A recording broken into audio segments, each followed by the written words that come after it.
அனைவருக்கும் வணக்கம். நீங்கள் கேட்டவை என்ற பகுதியில் தேர்வர் அனுப்பியிருக்கக்கூடிய ஒரு கணித வினாவுக்கான விடையை இந்த வீடியோவில் பார்க்க இருக்கிறோம். நீங்கள் கேட்டவை என்ற பகுதி எதற்காக எனில், உங்களுக்கு விடை தெரியாத கணக்குகள் ஏதேனும் இருந்தால் அதனை என்னுடைய வாட்ஸ்அப் எண்ணிற்கு தெரியப்படுத்தினால் அதனை வீடியோவாக அப்லோட் செய்து அதனுடைய லிங்க் உங்களுக்கு தனிப்பட்ட முறையில் அனுப்பி வைக்கப்படும். உங்களுடைய சந்தேகங்களை நிவர்த்தி செய்து கொள்வதற்கான ஒரு பகுதி தான் நீங்கள் கேட்டவை. அந்த வகையில் இந்த தேர்வர் கேட்டிருக்கக்கூடிய ஒரு வினா 5 power m power 2 into 25 power 3 into 125 power 2 equal to 1 கொடுத்துட்டு இதில் எம்மினுடைய மதிப்பு யாது அப்படின்னு சொல்லி கேட்டிருக்கிறாங்க. அதாவது எம்மினுடைய வேல்யூ கண்டுபிடிக்கணும். சரிங்களா? சரி, இது பார்த்திங்கன்னா சிம்பிளிஃபிகேஷன் டாப்பிக்கில் வரும்.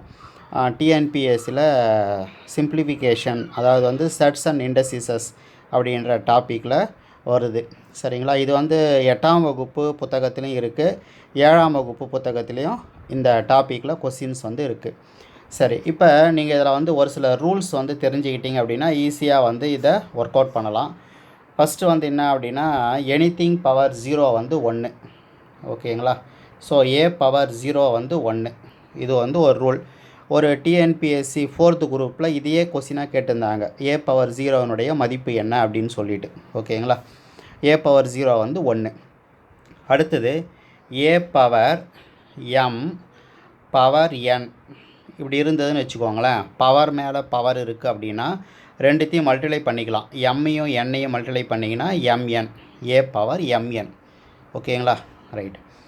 அடுத்தது ஏ பவர் எம் இருக்குது பெருக்கல் ஏ பவர் என் இருக்குதுன்னு வச்சுக்கோங்க.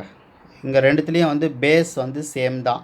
இங்கேயும் ஏ தான் இருக்குது, இங்கேயும் ஏ தான் இருக்குது. அடிமானம் ஒன்றா தான் இருக்குது. அடுக்குகள் வெவ்வேறு இருக்குது. இங்கே எம் இருக்குது, இங்கே என் இருக்குது. நடுவில் பெருக்கல் குறி இருந்தால் என்ன செய்யணும் அப்படின்னா ஏ அப்படியே போட்டுட்டு மேலே இருக்கக்கூடிய அடுக்கை கூட்டிக்கணும். ஸோ எம் ப்ளஸ் என் அப்படின்னு சொல்லிட்டு.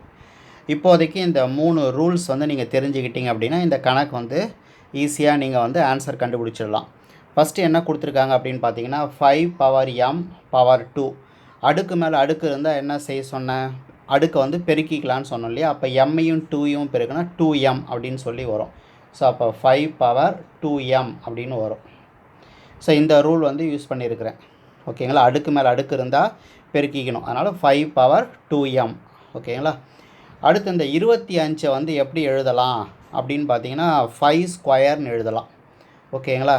அதாவது 25 பவர் 3 இருக்கு இல்லையா? 25 எப்படி எழுதலாம்னா 5 ஸ்கொயர்னு எழுதலாம். மேலே 3. சரி, இப்போ பவர் மேலே பவர் இருந்தால் பெருக்கலாம் இல்லையா? அப்போ 2யும் 3யும் பெருக்குனா 6. அப்போ 5 பவர் 6ன்னு வருது. ஓகேவா? அப்போ அந்த 25 பவர் 3 எப்படி எழுதலாம்னா 5 பவர் 6ன்னு எழுதலாம். ஓகேவா? அடுத்தது 125 அடுக்கு 2 இருக்கு இல்லையா? 125 அடுக்கு 2.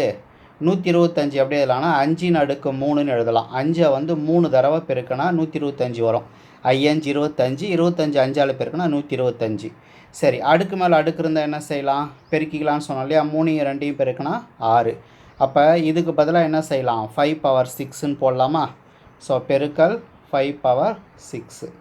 சரி, சமக்குறிக்கு அந்த சைடில் என்ன இருக்குது, 1ன்னு கொடுத்துருக்குறாங்க. 1க்கு பதிலாக நான் என்ன செய்கிறேன் அப்படின்னா எனிதிங் பவர் 0 1 இல்லையா? இந்த ரூல் படி இங்கே எல்லாமே பேஸ் 5 இருக்குது. அதனால் நான் என்ன செய்கிறேன், இந்த இடத்துல 5 பவர் 0 அப்படின்னு எழுதிக்கிறேன்.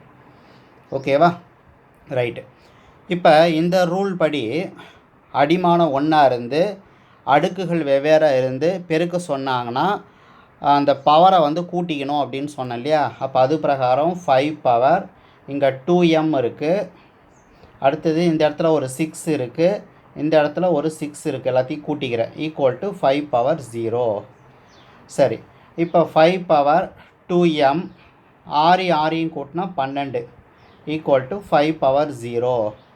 ரைட். இப்போ இங்கே பேஸ் இங்கேயும் 5 தான் இருக்குது, இங்கேயும் 5 தான் இருக்குது. ஓகேங்களா? பேஸ் அடிமானம் சேம். அப்போ அடுக்குகள் சமம். ஸோ அடுக்குகள் என்னது, 2m + 12 இருக்குது ஈக்குவல் டு 0 அப்படின்னு சொல்லி கிடைக்குது.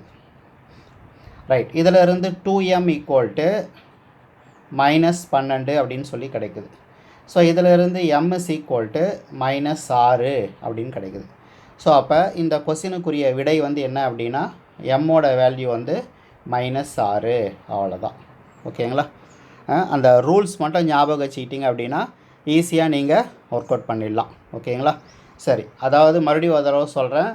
எம் 5 பவர் m பவர் 2 இருக்கு இல்லையா, பவர் மேலே பவர் இருந்தால் மல்டிப்ளை பண்ணிக்கலாம். அதனால் 5 பவர் 2mனு இதை எழுதிக்கிறோம். அடுத்து 25 வந்து 5 ஸ்கொயர்னு எழுதலாம். 5 ஸ்கொயர் பவர் 3 அப்படின்னும் போது 5 பவர் 6 ஆகிடும். 125 வந்து 5 க்யூப்னு எழுதலாம். பவர் 2ன்றதுனால 5 பவர் 6 ஆகிடும். அப்போ இதுக்கு 5 பவர் 2m, இதுக்கு 5 பவர் 6, இதுக்கு ஒரு 5 பவர் 6 எல்லாத்தையும் போட்டுடுறேன். இங்கே வந்து ரைட் ஹேண்ட் சைடில் 1க்கு பதிலாக 5 பவர் 0 அப்படின்னு போட்டுடுறோம். அவ்வளோதான். ஓகேங்களா? ரைட். இப்போ இது போல் விடை தெரியாத கணக்குகள் ஏதேனும் இருந்தால் அங்கே குறிப்பிட்டிருக்கக்கூடிய வாட்ஸ்அப் நம்பருக்கு தகவல் கொடுங்க. உங்களுக்கு தேவையான விடைகள் வந்து அனுப்பி வைக்கப்படும். மற்றும் ஒரு வீடியோவில் சந்திப்போம். நன்றி, வணக்கம்.